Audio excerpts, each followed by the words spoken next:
Welcome to Sports Talk with R&J. I'm Steve Risser, along here with Justin and Afrio, and we have made it to rivalry week in college football.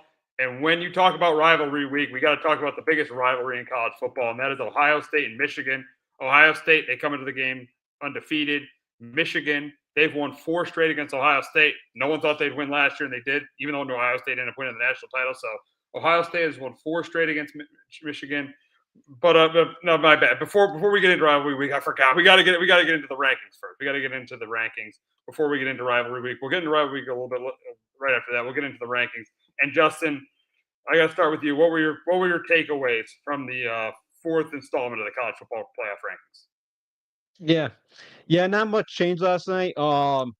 Still no love for the G5 outside of Tulane. Still surprised James Madison did not get one of those top, just like the 25th slot or whatever. Don't have a problem with Oregon and Ole Miss getting flipped. Michigan now ahead of Texas is a little strange because if you think about it, Michigan lost to that Oklahoma team that Texas beat up, and Texas has a better strength of schedule, which the committee says that they take into account, but I don't think that's the case if you're doing that. That there. And I think Georgia now is a lock to be in that they're at number 4. And then my final one is BYU. I think at this point it's a bid stealer because I think Texas Tech's pretty locked up. So for the bubble teams next week, going to be doing everything in their power to be cheering for Texas Tech. So those are mine. There wasn't much that happened last week, so I don't really have a ton of kind of new decisions after last week. It was pretty quiet. Yeah, I think that for me, my biggest takeaways are I think that Alabama should not be below Notre Dame. I think that's ridiculous. Alabama's played a much tougher schedule. Has played a tougher schedule than Notre Dame. Alabama should not be below Notre Dame. That should not happen. And then number 2, I think Miami's too high. I think at 12, Miami's too high. You look at the teams they lost to. Miami's too high. They lost 2 ACC games, so Miami's too high. And Notre Dame. I know this Miami-Notre Dame conversation has been a big conversation, but I think Miami's too high. And Ole Miss should not gotten leaped like that. I don't think they should have by Oregon. I think it should have been 6-7. I think Ole Miss should just stayed at 6. I don't get that. But both are in a win and you're in situation anyway, so it doesn't matter. But Ole Miss should not have been leaped by Oregon. So those are my 3 biggest takeaways. And pretty much for me, for the teams in Ohio State, they're a lock.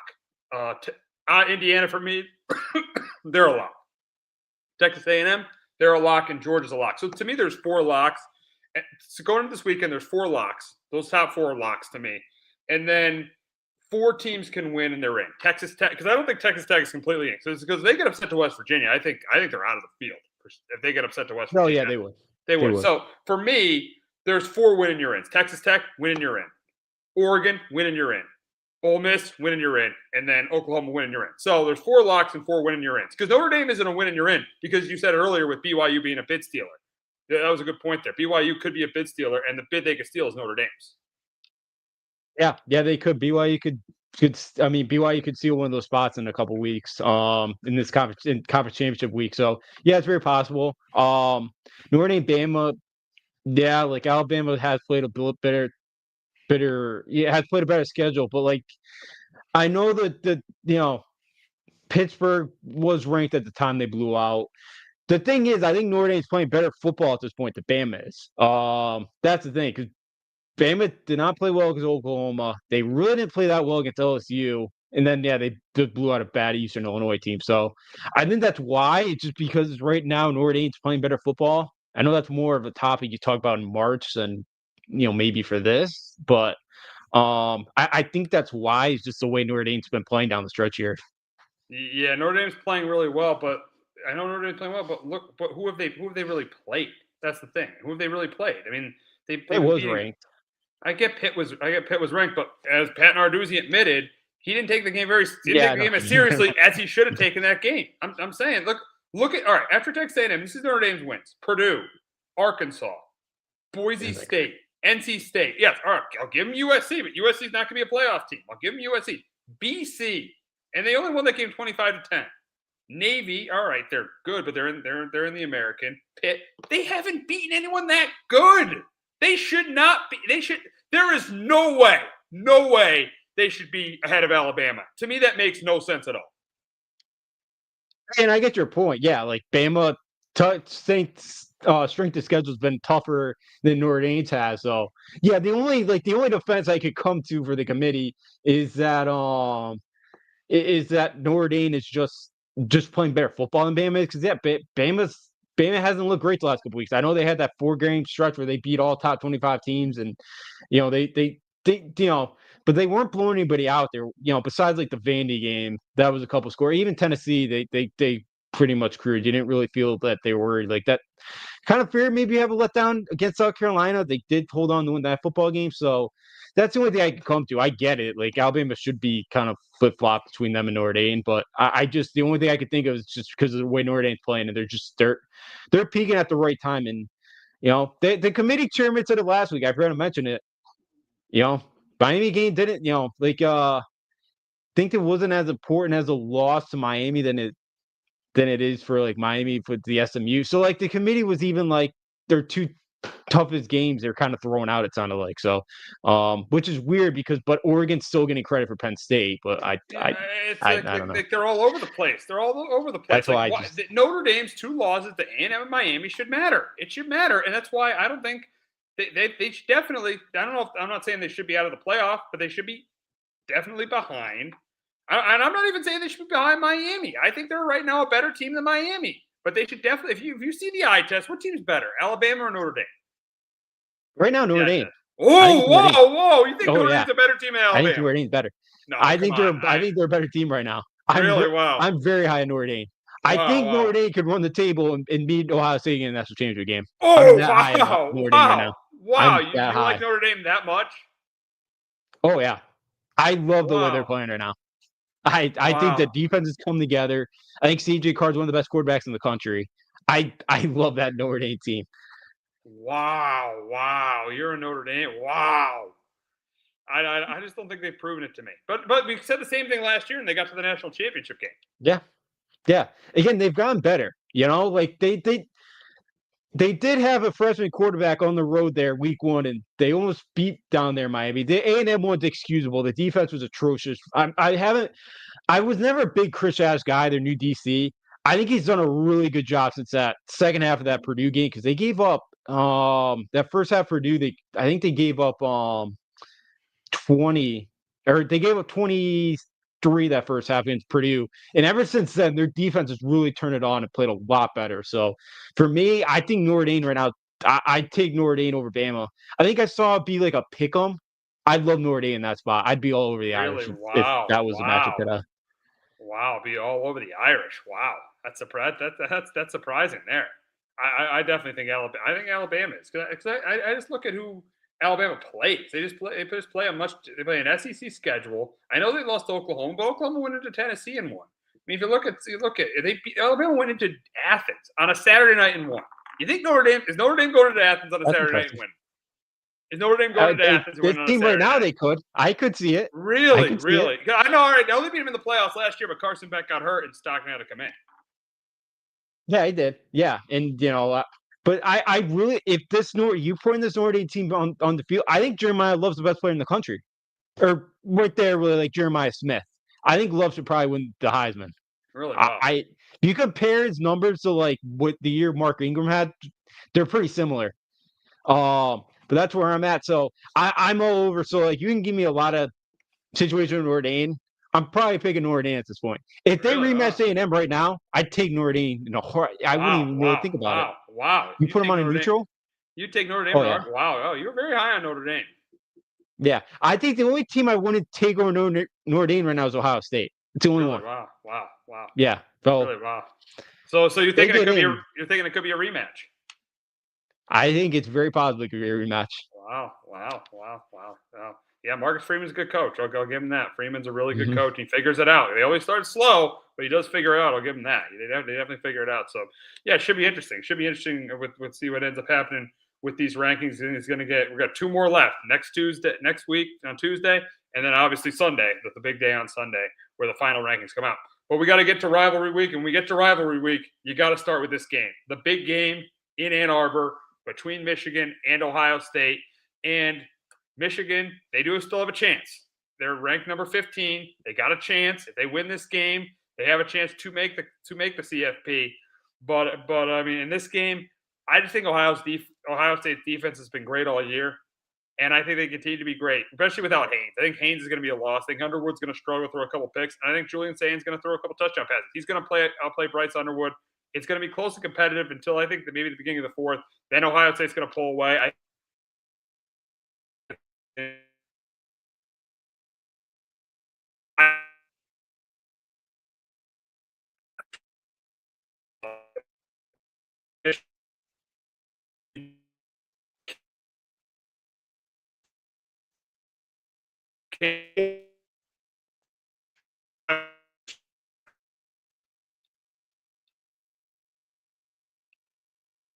Yeah.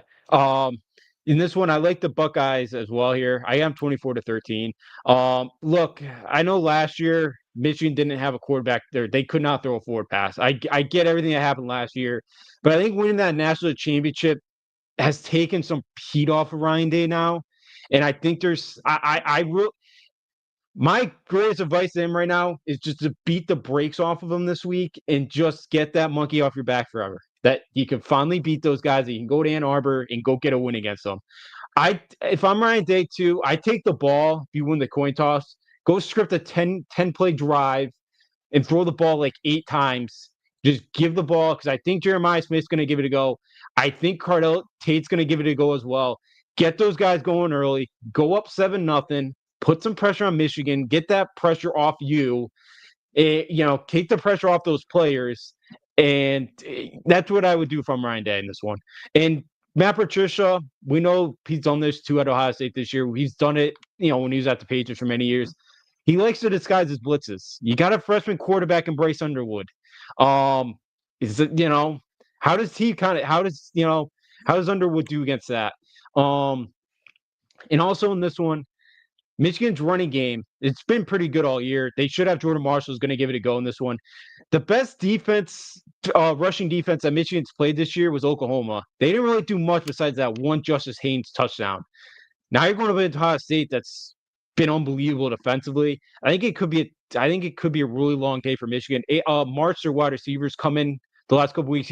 They found at least one weapon on the outside, but still, if Ohio State does not win this year, man, they could still go on and win national championship, but it's might be ugly in Columbus. They have to win it this year, and I think they do. There could be some snow on this one too. There's a good chance of snow shower, so maybe we get a snow game as well.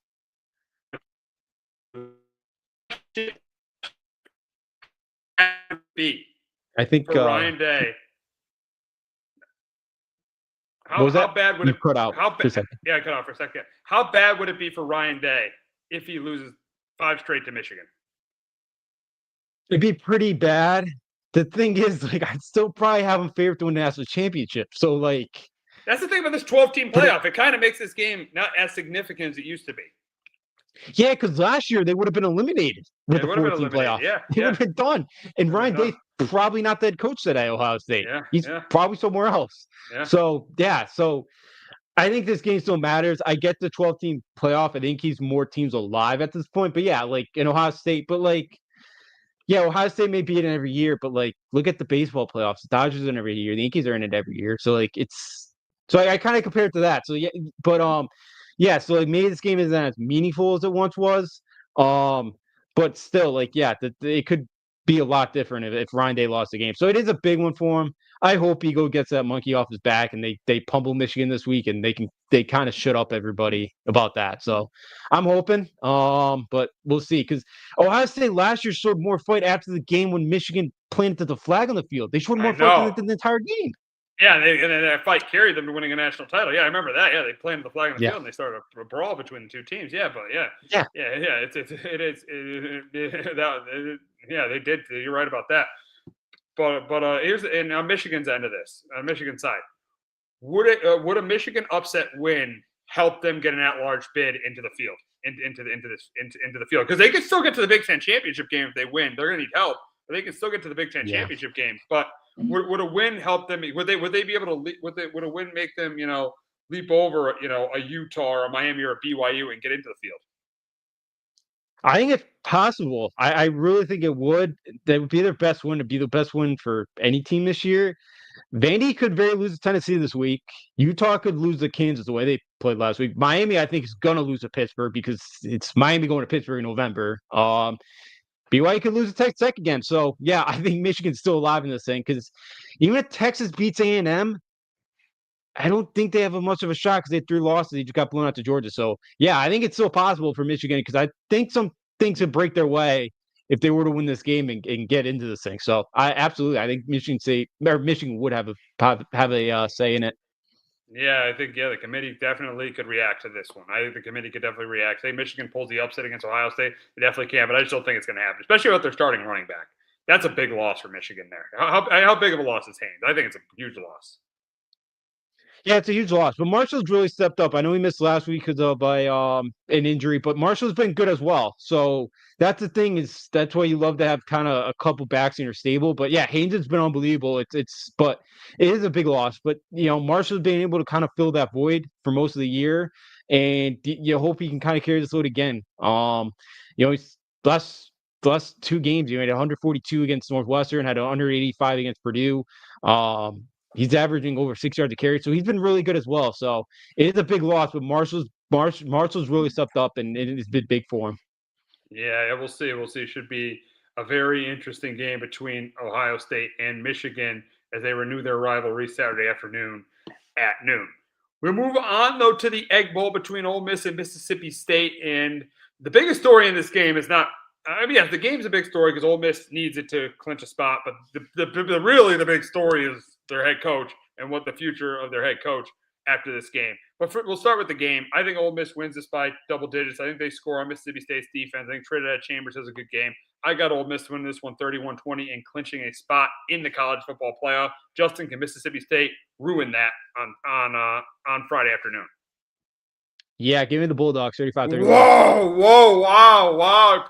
Making the upset. Yeah. Yeah. Distractions. Lane's not focused. Last week he's in Baton Rouge and Gainesville. He's finding his new home. Where probably Baton Rouge at this point. They're not. I don't think this team's gonna be focused. I just don't. Really? You gotta a coach that's flirting with 3 other jobs right now or 2 other jobs. How great was practice this week or last week? He's Lane's probably trying to figure out what his roster is going to be with another school next year. So if Mississippi State's battling for a bowl game, they got to win this one. I know Mississippi State's rush defense is putrid, but I think Mississippi State's going to show up this week. They've been really close at home in a couple of these games. Give me Mississippi State. Ole Miss usually 2 in these games tries to kind of keep the other team around for a while. I think that's a dangerous formula, and I think Mississippi State gets them. They've been close this year. I think this is one of them, and I just think too many distractions with the Rebels right now. Wow, you are going against Lane Kiffin. And the big question is this Lane Kiffin's last game he coaches at Ole Miss? Is this it? And I think it is. I think he's taking either the Florida or the LSU job. I really do. I think this is his last game he coaches at Ole Miss. Yeah, I'm with you. I think it's going to be LSU next. He'll be there. That's the other thing is he's announcing this thing after the game. Like it's a meet. That's Kiffin's a media circus with him. So, yeah. Will he win a national title wherever he goes? Probably not, because I don't think he will. But yeah, I think this is it. I think it's his last game at Ole Miss, and they're paying him too. They're gonna because LSU gave him. I guess it's gonna be rumored around $13 million. Ole Miss matched that, so. He would have signed the contract by now if he wanted to stay. So I think he is gone. Yeah, I think he is too. And if Ole Miss loses, are they out? Are they out of the playoff? Yeah, I think they're out. I think this because I know it's a little different. We haven't seen this before, but your head coach is gone. I don't think LSU is going to want him to coach in the playoff. And they asked the committee chairman about that too. They asked him, and they say, and he really didn't really. I think he didn't really have an answer about it last night. Oh, really? That's not a shock. It's the Arkansas. He's on hot water too right now. Yeah. I'm surprised they're giving him the hire the next Arkansas head coach right now. Yeah, it's not surprising. Yeah, if you didn't have an answer too, they should have already had a plan for it, but that doesn't shock me from those guys. That's why but yeah, we'll see. I think I think they'd be out. I took them a couple weeks ago when there's all these rumors. So I got Ole Miss at like plus 1,000 to miss out in the playoffs. So I will Wow. be a big Bulldog fan on Saturday afternoon. I bet. Yeah, I bet you will be. Friday, I think they play on Friday afternoon. Oh yeah, Friday. Yeah, Yeah. Friday. During UConn, they play during UConn, Illinois. Yeah, no, it'll be double. I'll have to double screen it, maybe triple. Yeah, There's a lot going on. yeah, a lot going on Friday. Absolutely, yeah, absolutely, a lot going on. All righty, so we'll move on to the matchup in Georgia, in Atlanta, between Georgia and Georgia Tech. And I think this is a close, competitive game, but I think Georgia pulls away eventually. I think Gunnar Stockton has a big game. I got the Bulldogs here 34-24, but can Haynes King do what he didn't do last year and pull the upset over the Bulldogs? I don't think so. I got the Bulldogs 35 to 20 in this one. Being played in Mercedes-Benz is such a disadvantage for Georgia Tech. They should have played this I at their know, home yeah, stadium, Bobby yeah, Dodd. yeah. Now it's a Bulldogs home game for them. And Georgia Tech last week, the air was popped out of the balloon last week. Their defense did not play well. They almost came back, and then Pitt had the 100-yard interception, pick six. But I just don't see Georgia Tech getting many stops this week. I think Gunnar Stockton, that offense, plays pretty well. Georgia's starting to run its form. They're starting to play well. I think they get after Haynes King. I think it's a tough one. I think they kind of keep him bottled up, try to keep him in the pocket. I think Georgia wins by a couple scores. All right, we got the Battle of Texas between Texas A&M and Texas Tech. Texas A&M undefeated. They clinch a spot in the SEC championship game with a win. Texas, they're trying to keep their very, very, very slim college football playoff hopes alive. I think it's close and competitive, but I'm going to go with the Longhorns here. I think Arch Manning is a big game. I think Marcel Reed plays pretty well, but I think Arch Manning outplays him. I'm going to go with the upset here. I'm going to go with the Longhorns 27-24. But Justin, can Texas A&M complete the undefeated regular season and get to the SEC championship game? No, I'm with you here. I got the Longhorns as well. Because Texas A&M hasn't played anybody of this caliber. I know I've been kind of down on Texas this year, but like A&M going on the road to Austin, they never win down here. They're going for an undefeated season. I think Arch Manning plays well enough. I think they're doing a better job of making sure he gets the ball out of time. There was a ton of drops early on that Georgia game, and I think he kind of lost some confidence with that one. But my worry is, can Texas offensive line hold up? Can they do enough on the ground? I think they do, and I do think Texas at home here gets this one 23-20. Marcel Reed's had a decent year. Craver has been good for him. Concepcion, but I've been kind of bullish the last couple weeks on A&M, and I think they go down. It's tough to go undefeated nowadays in college football, and I think in this rivalry game, Texas, I think they figure out to knock them off. Yeah, I think they do too. And it's nice to see these teams playing again, because there was a while they weren't playing when A&M went to the SEC and Texas was in the Big 12. But it's nice to see that this game is back, because this was a game that was always played around Thanksgiving weekend when I was growing up. Yeah, it was. Yeah, usually it was on Thanksgiving night, I believe, because there never used to be an NFL game for the longest time, and I think that used to be like the Thanksgiving night game. It was. Yeah. So it's great that these two are back together and playing against each other again. Because it's one of the best rivalry games and means something this year. It usually meant something in the Big 12 for mostly it was for Texas. Something was on the line, but I think it's a great rivalry. Two fan bases that hate each other and have can't stand each other. That's a great thing about college rivalries, and this is one of the better ones. Oh, absolutely. It definitely is. All right, we got the Iron Bowl between Alabama and Auburn. Auburn trying to play for a bowl game. We got Alabama. If they win, I don't know if they're completely in because of they would get a spot into the SEC championship game. I don't know if they're totally in, seeing where they are right now at number 10. I wouldn't say it's a win. You're in for Alabama, but if they win, they do get to the SEC championship game.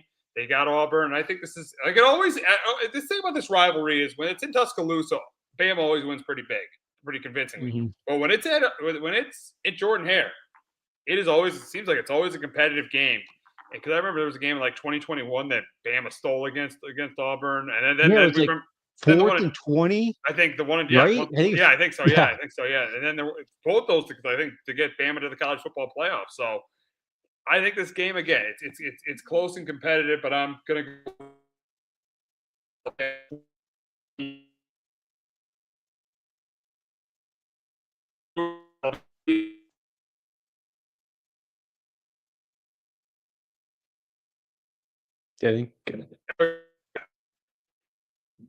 I think Steve's cutting it out here. No, so can Auburn ruin Alabama's season? That's the. Can they ruin their season? Yeah, I think they keep it close too. I got to tie 24-21. Alabama's only won 5 of the last 11 meetings at Jordan Hare. It's a Saturday night down there. You mentioned it. Nothing ever goes according to plan down at this game down on the plane. So I think Bama figures it out, but they're not playing great right now. Like that LSU game, I was not impressed. Even week before that, South Carolina, the OU game, they didn't play well. Ty Simpson had probably his worst game in the Oklahoma one since week one against Florida State. Um, Florida and Auburn's defense is played pretty well all year. They're going back to Ashton Daniels this week. He didn't play last week because they're preserving his red shirt. But they've been playing with more tempo since they let Hugh Freeze go. So we'll see how they do. And the offense has looked a little bit better. Still not great, but I'm gonna take the Tide to win this one 24-21, but like I wouldn't be shocked if the Tigers create some chaos here, knock them off. It always feels like it happens down in Jordan Hare. Yeah, it does. You're right about that. It always feels like it definitely does in Jordan Hare. Now we got a matchup in the SEC between LSU and Oklahoma. If Oklahoma wins this game, they're in the college. I think they're in the college football playoff. Seeing where they are right now, it's a win. To me, it's a win, and you're in for Oklahoma. And I think they win. I think they win by 2 scores. I think their defense plays really well. I think Mateer plays well, and I got Oklahoma getting to 10-2. I got them winning this one 27-13 over LSU. But Justin, can Garrett Nussmeier pull off the upset over Oklahoma? No, I got 221-6. I think he's going to be out. I think it's going to be Michael Van Buren, Michael Van Buren. the backup. Yeah, it's going to be the Mississippi State transfer.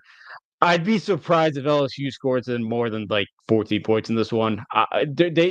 Western Kentucky's a good G5, but like defensively, they're not. They're much better offensive team than defensive, and LSU did nothing against them. I don't know how much fight this team's got left in them. Oklahoma, this game's pretty much about themselves. Like they should take care of it this week. Mateer plays decent. Their defense gets after Van Buren. I think it's a tough day for LSU. I think Oklahoma just does enough, and they win this game 21-6. All righty, talk about another team that is in a win and you're in situation, and that is Oregon and Washington. And I think this is a close game, a competitive game, but in the end, I think Dante Moore plays well. I think Washington gives them a game. They got some talent on offense. I think they give them a game, but at the end, I think Oregon's defense makes the big stop. And I got Dan Lanning's squad getting to the playoffs for the second year in a row. I think they clinch a playoff berth, potentially could get to the Big Ten championship game too. But I got Oregon winning this one 28-24 over Washington. But Justin, can Washington ruin Oregon's season? It's possible. Washington plays. They're a much better team at home than they are, away from Husky Stadium. But I have the Ducks 27-23. Oregon's very banged up going this game. Last week they were down to the 4th and 5th string offensive tackle. Their starting center left the game. They're down their top 3 wide receivers last week. Not sure if any of them are going to come back and play this week. Washington was banged up too, but it does sound like their top wide receiver Boston's coming back and the top running back Williams. Both are going to give it a go this week, which is going to help. And I think Washington keeps this thing close in this one, but I do think Dan Lanning is going to have that team ready to go, making sure that's not, knowing that Washington's going to be fired up, trying to knock out Oregon in this one. But I think Washington State's, they're pretty young on the offensive side of the ball here. But I do like Oregon just a little bit more than I do Washington, even on the road here. I think it's close, but I think Dan Lanning has that team focus. They take care of it. They find a way to go up to Seattle and get this game. All righty, we got a matchup in the SEC, another matchup in the SEC between Vanderbilt and Tennessee. Vandy needs this win to keep their playoff hopes alive.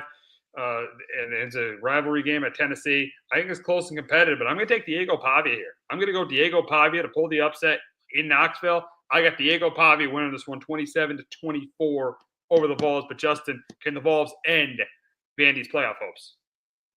I think they do. I got them 31-27. This is probably the biggest game in the history of Vanderbilt football. Yeah. This is another rivalry where Vandy hasn't really gotten it done over the years. They haven't won since 2018. I think in this one, I think Tennessee is able to spread them out and attack the Vanderbilt secondary, which has been shaky. And I think that's where Joey Aguilar and that offense has a lot of success this week. The other side, though, Vandy should have success running the football against Tennessee because they haven't been great stopping the run. So I do think Vandy's got some success in that in that way. But I'm going to take Joey Aguilar at home. Diego Pavia, I wouldn't be shocked because that guy feels like he's, loves going up against a crowd and being the walking into a stadium being the villain. But I'm going to take Joey Aguilar in Tennessee to knock off Tennessee or knock off Vandy and then their hopes of the playoffs. Alrighty, matchup in the ACC between Miami and Pitt. Miami is the 12th ranked team. Pitt is 22nd. Both these teams are going to need help, though, to get. I'm accurate there, right, Justin? Both will need help to get into the ACC title. I mean, I know Miami does. Yeah. Both teams are going to need help to get into the ACC title game. So I think this game is close and competitive. I'm going to take the team with the better quarterback here. I am going to go with the hurt. I'm going to go with Miami. I'm going to go with Miami 24-21 over Pitt. But Justin, could Pitt hand Miami their third loss of the year? I think they do. I get the Panthers 28-23. I don't trust the Mario Cristobal team to go on the road in November and get a win. Last year they lost twice. They've already lost to SMU this year. I don't think the South Beach boys gonna be ready. It's gonna be in the 30s as well. I don't think they're gonna love that. Pat Narduzzi is right. That Notre Dame game. They didn't really care about the Notre Dame game, and I think they're gonna have it pretty scripted up this week. I think at home here, they get it done. My one worry in this one is the Hurricanes' defensive line is going to get after Pittsburgh's O-line because it's not very good. But I'm going to take Pittsburgh because I'll take Pat Narduzzi in a game, right now over. I just don't trust Cristobal. I really don't, and that's a huge reason why I'm picking Pittsburgh here. I think they end it, and I've seen this story too many times in Miami. I think it happens again. All righty, we got the matchup in Virginia between UVA and Virginia Tech. And UVA wins. They clinch a spot in the ACC title game, and I think they do get there. I think they win it. I think they win it pretty convincingly. I think they win it 30-17, and they clinch a spot in the title game. But Virginia Tech ruined that, Justin.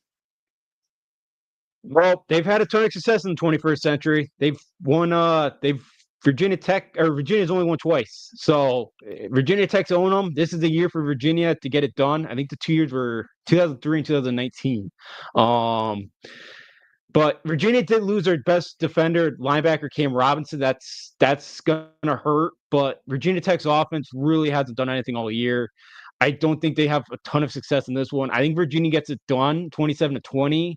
But the Virginia Tech team that knows that they own Virginia. I think they would love to spoil it, but I just don't think they're good enough in this one. I think they show some fight, but I think Chandler Morrison offense does enough here to get it done. All righty, SMU could also clinch a spot. And in the ACC championship game, they get there for the second year in a row if they beat Cal. And I think they do. I think Jennings has a big game. I think their offense is a big game. And I think Ashley Spot gets into the SEC. It gets into the ACC title game for the second year in a row. I got SMU winning 34-20 over Cal, but can Cal spoil that? No, I got SMU big, 38-17. Cal just fired their head coach Justin Wilcox on Sunday. They lost their big rivalry game against Stanford last week. I don't know how much fight this team's got left in them. I think SMU kind of rolls them. They just blew out Louisville last week. Maybe Cal shows up and gives them a game for a while, but I think SMU, the way they've been playing lately, I think they go in there and blow them out. Cal's, they're 6-5, so Cal's probably Cal's gonna be in a bowl game, but I just don't know how much fight they got left. All righty, we got a matchup. We'll move on to the Big 12, and we start on Friday afternoon. We got a matchup between Utah and Kansas, and I think Utah wins this one. I think Utah wins it. I think they win it by double digits. I got Utah keeping their college football playoff hopes and Big 12 championship game hopes alive. We really need help to get into that. I got Utah winning at 34-24 over Kansas. Yeah, I got the Utes as well, 34-27. I don't know what that was from Utah last week. They gave up 472 rushing yards. They were lucky to win that game against Kansas State. They were down double digits there with about 4 or 5 minutes left in that ball game. So they're very lucky to still be in the spot. Devin Dampier did end up playing. I sounded like it would be Burt Ficklin, but Dampier looked good. They ran the ball pretty well. Kansas didn't show up at Iowa State. They played a little bit better in the second half. I expect them to be able to run the football in this one, keep it close. They're fighting for a bowl game, even though last week it didn't really look like they were fighting much at all. But I am going to take the Utes here by a touchdown, but I do think Kansas offense keeps them in it. All right, Battle of Arizona Friday night as Arizona takes on Arizona State. And even though Sam Leavitt is out, I'm still going to go with Kenny Dillingham's squad to keep their Big 12 title game hopes alive. I got Kenny Dillingham's team winning 23-20 over Arizona. Yeah, I'm gonna go with the Wildcats on the road here. I got them 28-24. Noah Fafita, the Arizona quarterback, they're during this 4-game winning streak. He's thrown 8 touchdown passes. Only's had one interception. He's completed over 60% of his passes. So Arizona's cruising. Brett Brennan's done a nice job after year one. People kind of want him out the door. They've done a really nice job this year. They're looking to get their 9th win here. And I do think they contain Jeff Sims in this one because he's such a good runner. He's not a great passer, and if you can do that, you got a shot in this one. And Arizona secondary has been pretty good all year as well. So I'm gonna take the Wildcats here on the road and get take back the territorial cup.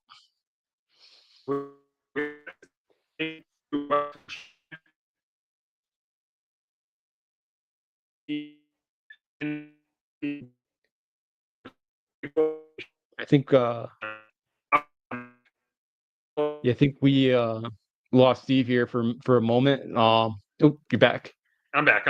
So, all right, Texas Tech heads Okay. to Morgantown to face West Virginia. If they win, they earn a spot in the Big 12 championship game, and I think they win this one big. I think they win it, but they win it 38-14 and get to the SEC championship game. And Justin, I think you agree.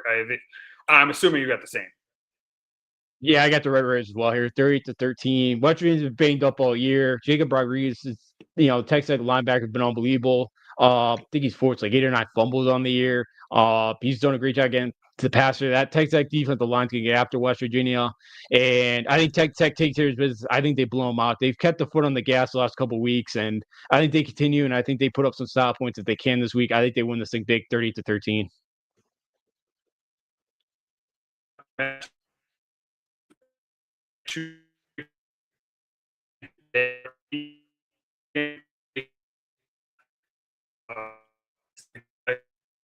Wins this one just like Texas Tech. I think they win it big. I got BYU beating UCF 31-10. Justin, I assume you got the same.